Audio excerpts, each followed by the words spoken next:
Se trata de uno de los casos más macabros de la historia de policiales en Corea del Sur y sigue siendo un misterio, conocido como el caso de la desaparición de Eun-hye. Una mujer que desapareció, una mujer a la que se le arrebató la vida, un hallazgo macabro, partes de un cuerpo encontradas accidentalmente por unos transeúntes. Muchos años han pasado desde aquel día y todavía hay muchas preguntas sin resolver.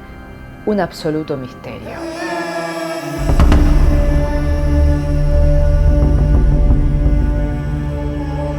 El 8 de julio de 2008, alrededor de las 2:20 de la tarde, una pareja de adultos mayores se encontraba buscando damascos en Eun-hye, perteneciente a Pohang, provincia de Gyeongbu.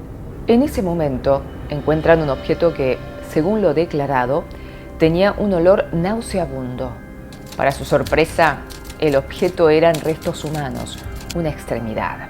A partir de las declaraciones y denuncia de la pareja, la policía comenzó a rastrear la zona.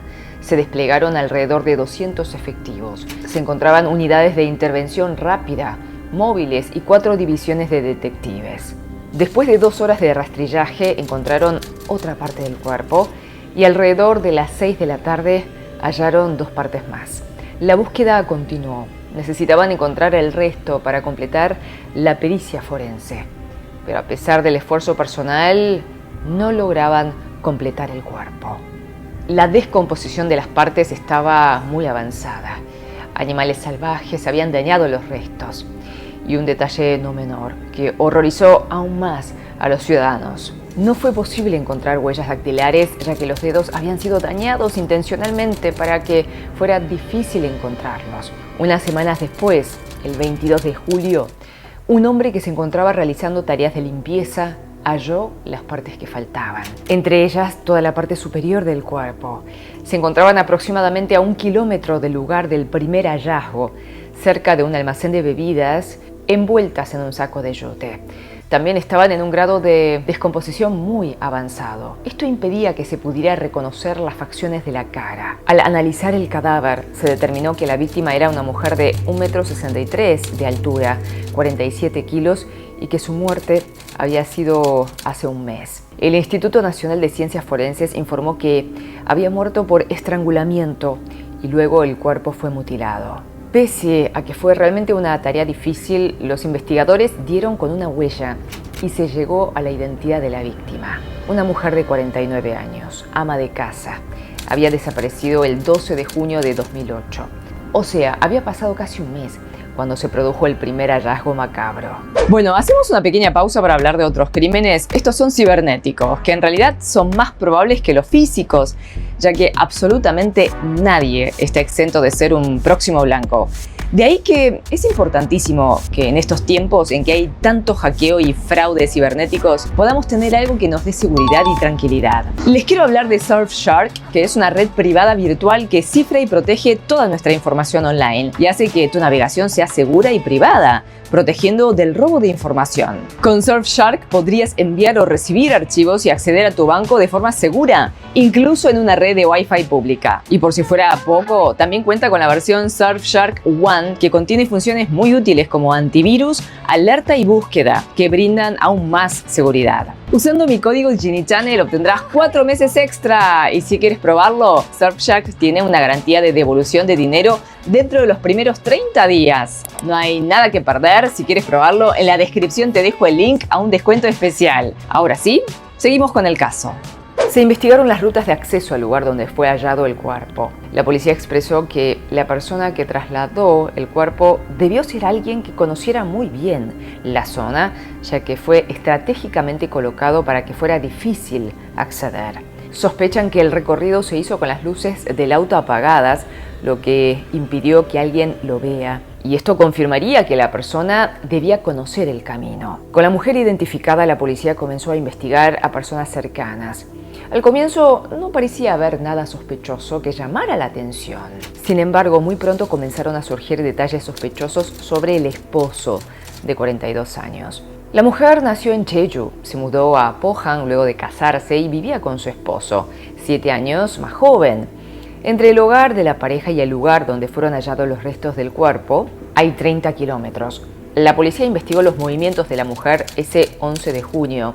Habría estado tomando alcohol en su casa junto a su marido desde la tarde hasta la noche del 11 de junio. Su esposo se habría ido a dormir ebrio. Ella habría tomado un taxi para ir a un karaoke y alrededor de las 2:30 de la madrugada del 12 de junio habló por teléfono con un amigo. No hay rastros de qué transporte utilizó para regresar hacia su casa. Posteriormente, el teléfono se apagó a 1,5 kilómetros de la casa. A partir del testimonio del taxista que la llevó hasta el karaoke, la mujer no llevaba dinero y le dijo que esperara allí, que le pagaría por el viaje. Después de estar varios minutos esperando, el taxista entró al karaoke a buscarla, pero no la encontró allí. Según lo declarado por el esposo, él habría sido la última persona en verla.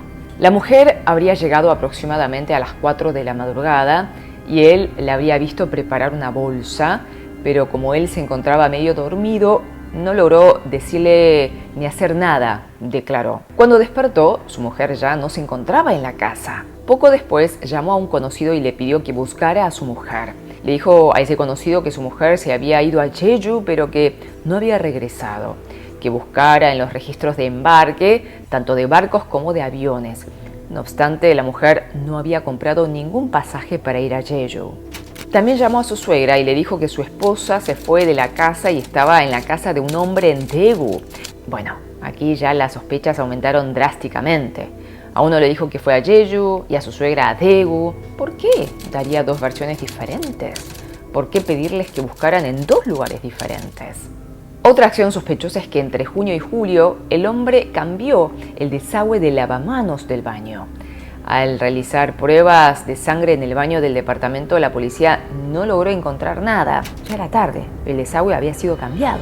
A partir de este dato, la policía investigó el uso del agua del hogar. En el mes que la esposa se encontraba desaparecida, el esposo usó el doble de agua de lo que se estima que usaría una persona sola. Un dato no menor es que pedía comida hecha, lo que resultaría en que se gastaría menos agua para cocinar y para lavar platos. Entonces, ¿en qué se fue tanta cantidad de agua? Otro motivo por el cual la policía sospechaba del esposo es que le pidió a un amigo que reservara una habitación de un hotel que es utilizado por soldados de infantería cuando salen en días libres. Cuando el amigo le preguntó por qué necesitaba esa habitación, el hombre simplemente le dijo que no hiciera preguntas. ¿Por qué necesitaría alguien una habitación si tenía la casa para él solo? A partir de la declaración de otro amigo, el hombre también le habría pedido dinero en efectivo y le comentó que era para alquilar un auto. Todo esto sucedió en la fecha en que la mujer había desaparecido. El amigo le preguntó para qué necesitaba un auto de alquiler si tenía 2 autos de propiedad que se encontraban funcionando correctamente. Vayamos ahora a la mujer. Ella se encontraba en una situación emocionalmente débil antes de su muerte. En febrero de 2008 se la vio en una iglesia sin abrigo, con ropa ligera y descalza, como si estuviera huyendo de alguien. Según el pastor de la iglesia, corría desesperadamente y sus manos se encontraban muy frías. Algunos vecinos expresaron que podía ser alcohólica ya que compraba y bebía mucho. En 2015, un programa de televisión reveló que el hombre habría vivido en el pasado en la zona donde fue encontrado el cuerpo de su mujer.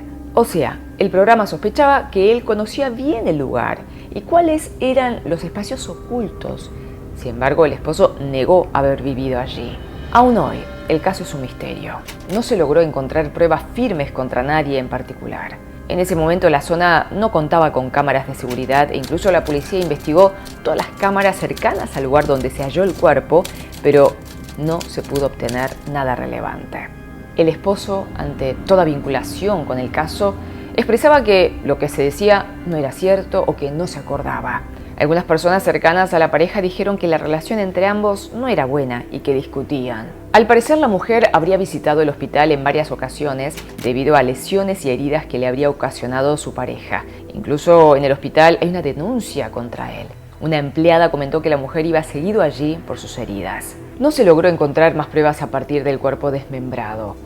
En ese mes en el que el cuerpo quedó tirado en el campo, había llovido, los animales lo habían dañado y también lo afectó el paso del tiempo. Como decíamos, la descomposición era muy avanzada. Intentaron rastrear las huellas dactilares del asesino, se buscaron huellas en los objetos que fueron utilizados para envolver el cuerpo, como el saco, plástico y cinta adhesiva, pero fue en vano, no se encontró nada. Ante los hechos que ocurrieron entre el 11 y 12 de junio y la manera en que fue asesinada, la policía sospecha que pudo haber sido un crimen motivado por los celos. Un especialista de psicología criminal expresó que quien la asesinó no tenía el objeto de mutilarla, sino que fue la manera más fácil de transportar el cuerpo después de estrangularla. Por otra parte, una profesora del Departamento de Psicología Social ve el hecho de que el cuerpo haya sido desmembrado y esparcido por diferentes lugares, una intencionalidad del asesino de romper toda conexión con la víctima.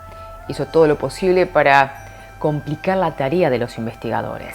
El equipo especial de investigación de casos sin resolver de la Agencia de Policía Provincial de Gyeongbuk trabajó en este caso en septiembre de 2015, pero no se logró obtener un avance. Los registros no son sencillos de analizar, son como 8 volúmenes de 2.400 páginas.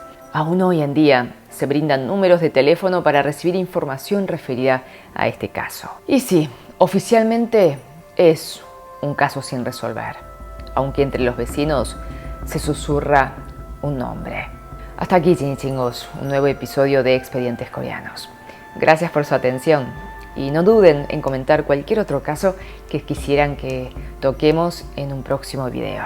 Cuídense porque son muy valiosos o valiosas. Nos vemos en un próximo episodio de Expedientes Coreanos.